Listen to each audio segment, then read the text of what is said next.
Ce jour est dédié pour l'élévation de l'âme de M. Bernard Étienne Grosbeau, Ben Kolef Zal, dont aujourd'hui c'est l'anniversaire du décès.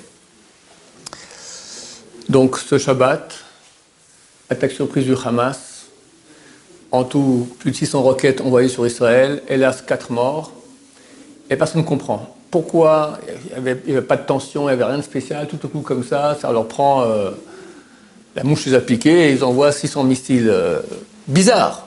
Bon, c'est le feu lundi matin à 4h30, ce matin donc, mais on ne comprend pas.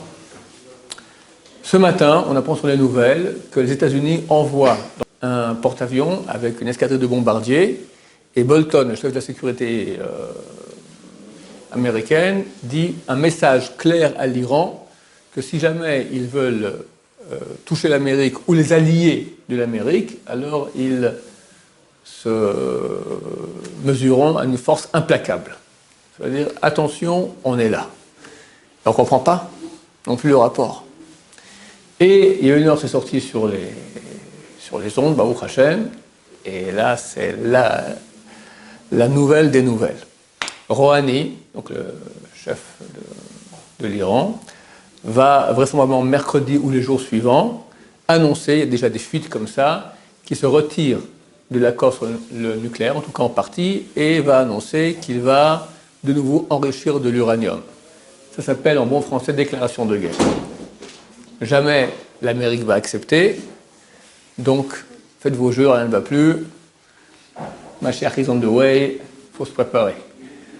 Encore une fois, je me trompe, ce n'est pas la première fois, mais les choses avancent là.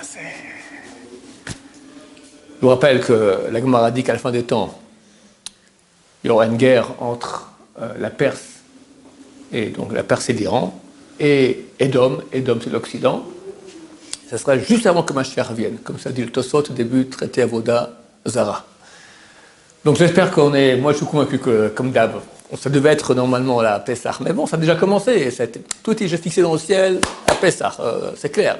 Maintenant ça arrive sur terre, c'est en train de se mettre sur place, on espère. Qu'est-ce qu'on doit faire? Beaucoup se renforcer en Torah, en amour entre les gens, dans la période maintenant du Homer.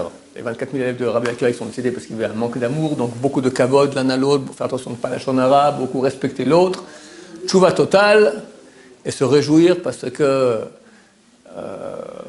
si la Perse disparaît, alors Mashiach vient, et c'est surtout Amalek, je l'ai expliqué dans des cours précédents, que l'Amalek moderne c'était la Perse. Il y en a des preuves très très claires à cela. Donc Bezrat Hashem, ça ne sera pas facile, mais on voit comment Dieu nous protège. Voilà, les 600 roquettes envoyées. Alors on déplore les 4 morts, mais c'est miraculeux, d'accord, il faut comprendre. On est habitué ici au miracle, on devient bombe. 4 morts, c'est anormal quelque part. C'est vrai que c'est anormal, parce qu'on aimerait une protection d'Hachem totale, mais est-ce que nous on est parfait par rapport à Hachem? Pas du tout.